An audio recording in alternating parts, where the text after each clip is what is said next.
윤여진의 삶은 완벽했지만 그 완벽함은 그녀를 질식시키는 감옥이었습니다. 65세 명문가의 안주인. 남편의 명성 아래 그녀는 여인이 아닌 명품 장식품으로 존재해야 했습니다. 25년 동안 남편은 그녀를 철저히 존중했지만 그 존중은 아내를 향한 것이 아닌 자신의 명예를 향한 형식적인 의무였습니다. 그녀는 자신의 몸과 마음이 아직 젊고 뜨겁다는 것을 느꼈지만 남편은 그녀에게서 여성성을 완전히 박탈했습니다. 침대 위에서의 무관심과 차가운 공기는 그녀의 심장에 매일같이 고독의 비수를 꽂았습니다.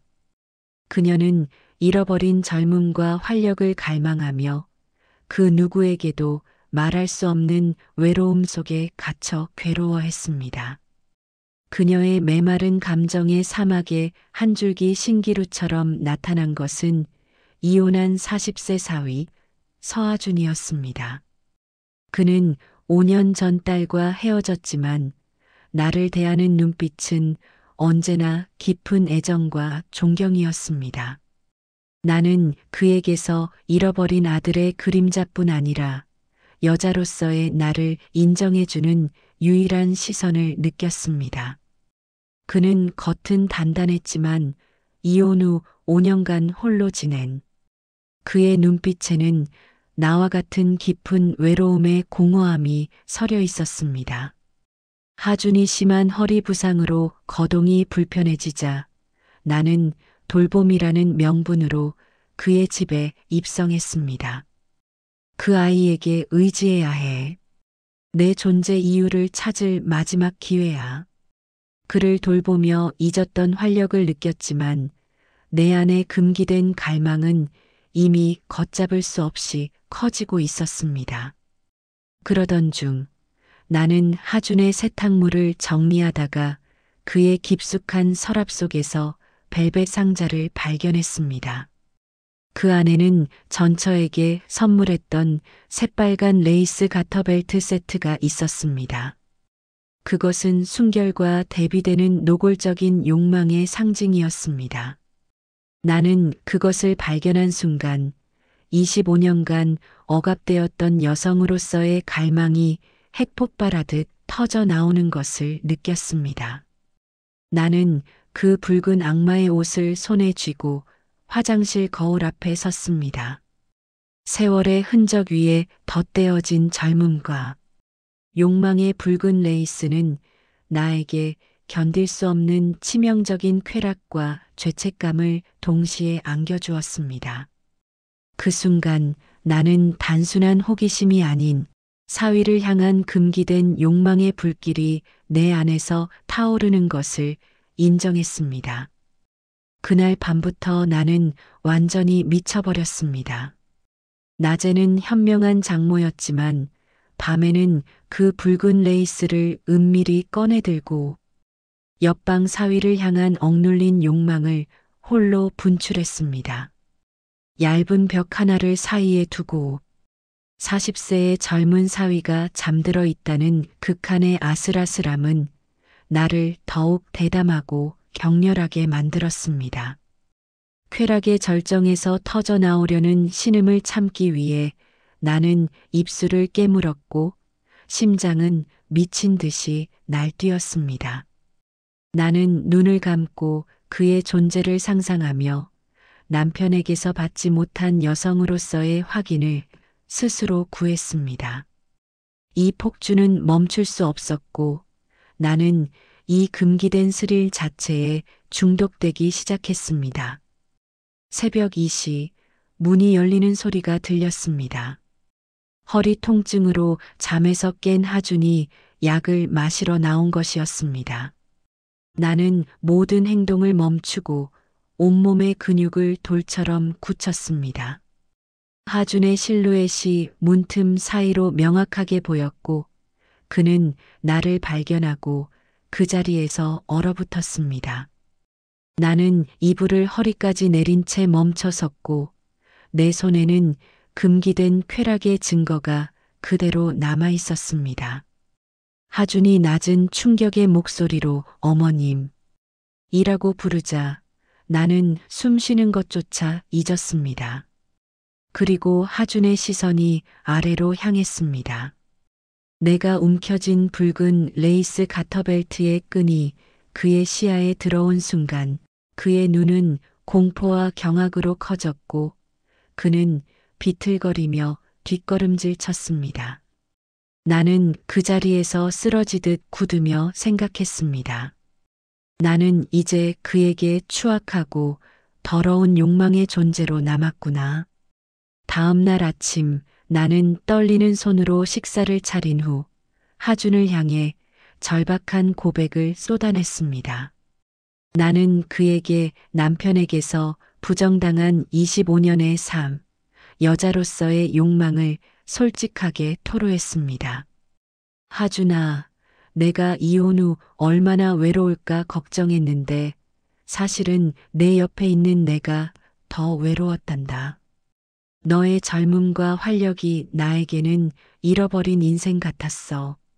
하준은 혼란과 함께 깊은 연민으로 나를 바라보았습니다. 그는 조용히 내 손등 위에 자신의 손을 얹었습니다. 어머님, 저도 어머님에게 위로가 되어 드리고 싶습니다. 이 외로움을 함께 나눌 수 있다면요. 그의 손길은 단순한 위로가 아닌 내가 수십 년간 갈망해왔던 여인으로서의 인정이자 치명적인 유혹이었습니다. 나는 그의 눈을 응시하며 속삭였습니다. 하준아, 너의 그 따뜻함이 나에게는 마지막 기회 같구나. 나를 안아주겠니? 단지 서로의 외로움만 채우는 것처럼. 하준은 더 이상 망설이지 않았습니다. 그의 표정에는 고뇌 대신 결국 무너져 내린 이성만이 남았습니다. 그는 자리에서 일어나 나를 품에 안았습니다. 그것은 40세 사위가 65세 장모에게 베푸는 가장 위험하고 파괴적인 연민이었습니다. 어머님, 제가 어머님을 위로해 드릴게요. 저도 지금 이 순간이 필요합니다. 그의 뜨거운 속삭임과 단단한 손길에 나는 그의 목에 팔을 둘렀습니다. 우리는 천천히 그러나 단호하게 방을 향해 걸었습니다.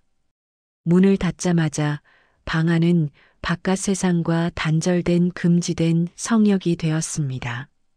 나는 하준의 망설임을 용납할 수 없었기에 내가 먼저 그의 셔츠 단추를 풀어냈습니다. 그가 나를 침대에 눕혔을 때 나는 65세의 몸으로 그에게 잃어버린 여성성을 되찾으려 했습니다. 우리의 관계는 육체적인 탐닉 이전에 서로의 외로움을 채우려는 필사적인 광란이었습니다. 나는 그에게서 삶의 활력을 빨아들이는 듯했고 그의 품에서 나는 죄책감과 동시에 가장 깊은 쾌락을 느꼈습니다. 우리는 장모와 사위가 아닌 외로움에 지친 두 남자와 여자였습니다. 그날 이후 우리는 멈출 수 없는 중독에 빠졌습니다. 3일 동안 우리는 은밀한 시간을 가졌고 매번 죄책감은 다음 만남을 더욱 격렬하게 만드는 원동력이 되었습니다. 나는 집에 돌아간 후에도 하준을 잊을 수 없었습니다. 남편의 차가운 존대는 나를 다시 금박 철창 속에 가두는 듯 했습니다. 결국 나는 남편이 옆에서 태연하게 TV를 보는 바로 그 순간 하준에게 문자를 보냈습니다. 숨 막힌다. 내가 필요해. 방금 그 순간 내가 살아있는 것 같았다. 그 위험 속에서 느껴지는 금기된 짜릿함이 나를 멈출 수 없게 해. 언제 다시 갈 수 있을까? 하준의 답장은 곧바로 왔습니다. 어머님, 저도 멈출 수 없어요. 다음 주 화요일 장인어른이 골프 치러 가시는 시간을 알려주세요. 당신의 위로가 저를 살게 합니다. 부디 아무에게도 말하지 마세요. 다음 주 주말 오후 3시 평소처럼 남편과 함께 하준의 집에 방문했습니다. 나는 주방에서 과일을 깎는 척하며 하준과 초조한 눈빛을 교환했습니다. 나는 주방 싱크대 위로 손을 뻗어 하준의 팔뚝을 대담하게 스치는 행동을 했습니다.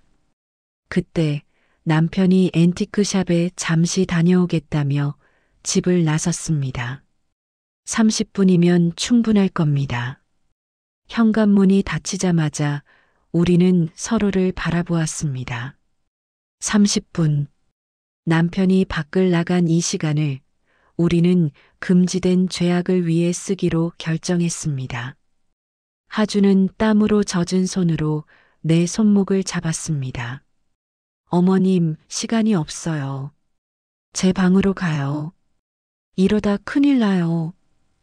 우리는 조용히 하준의 방으로 향했고 문을 닫자마자 나는 재킷을 벗고 그의 품에 뛰어들었습니다. 하준은 이성을 놓은 듯 나를 침대에 눕히고 급하게 옷을 벗기 시작했습니다. 시계 초침 소리가 마치 파국을 향한 폭탄의 카운트다운처럼 느껴졌습니다. 우리가 격렬한 외로움의 거래를 끝내고 서로의 품에 안겨 가쁜 숨을 내쉬고 있을 때였습니다. 남편 김정식이 물건을 찾지 못하고 20분 만에 돌아온 것입니다. 현관문 소리가 들리자마자 우리는 마치 감전된 든몸을 분리하고 옷을 입기 시작했습니다. 손은 덜덜 떨렸고 눈은 공포와 경악으로 가득했습니다. 하준은 셔츠 단추를 3개나 잘못 채우는 실수를 했고 나는 재킷을 뒤집어 입을 뻔했습니다. 남편의 목소리가 복도를 향해 다가왔습니다.